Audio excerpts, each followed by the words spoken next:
A Saigon Conference tussle between Broken Chairs and Thelonious Dunk. The word broken and the word dunk is not to be lost in this story. And in both cases, they aren't positive things. To be dunked on is not a good thing. To be broken obviously speaks for itself. So two teams who really are underachieving this season so far came into this clash on Thursday night with lots at stake. Broken Chairs came full force. Thelonious Dunk, as they have been wont to do in recent games, came minus Dave Wang, the motor who runs their engine, and John Eng, Jamal Wilkes Smooth, whose jumper is badly needed. Without these guys, well, it was they who were broken really, as BC held on to a tight 59-55 win, evening up their record at 2-2, while Thelonious Dunk dropped their fourth straight game to fall to 1-4. The game was as close as the final score indicated, as neither side was willing to give up much room to the other. To TD's credit, even without Wang, and also remember the loss of Mark Lee from last season, they fought valiantly and they fought all the way to the end despite falling down late, but in the end again came up just a tad bit short.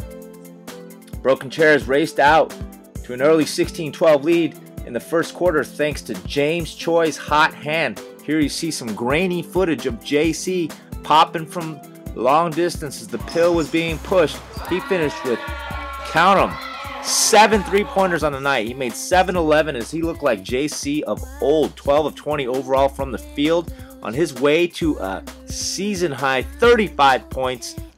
He had a pair of rebounds and assists each, as well as 3 steals. And really, folks, he was the difference. His big 35 night, as he had 4 triples in the first half alone to open up a 33-25 lead for the Broken Chairs, set the pace. Supporting him was Big Bada Hong, as he had 10 points and 10 rebounds to go with a pair of assists and steals each and 1 big block, as well as Danny Lee, Mr. AAA MVP, doing his thing, supporting his cause, playing a role of the role player, that is, with 8 points, 4 assists, 1 rebound, and 1 steal. Thelonious Dunk would not give up, as indicated, as Chris D kept them hanging around in the second half.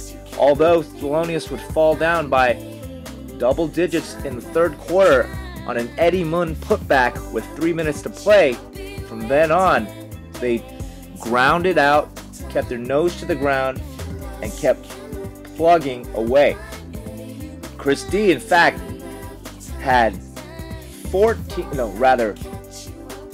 points in the fourth quarter. 12 points alone on his way to a team-high 24 points and 10 rebounds, as he refused to give up late, taking over the game, hitting shots in the paint, all over the floor, from the foul line, and trying to keep his team paced with the Broken Chairs. But there was James Choi with 2:30 left in the game, after D's heroics pulled his team to under double digits, dropping a dagger 3, his 7th and final one on the night, to ice this game. It was far too little, far too late. Jason Kwok was valiant. He had 14 points, 6 rebounds, 8 assists, and 5 steals, but his 9 turnovers were a ghastly sight to see. Even he couldn't look. Benny Suh continued to be an improved player from last season, scored 12 points, and had 3 steals. Mike Choi had 7 rebounds. Walter Ho, 4 turnovers. Come on, Ho. Thelonious Dunk needs to find a way to win. They're losing far too often this season, and the Broken Chairs, even up the record of 500, can breathe easy just for tonight.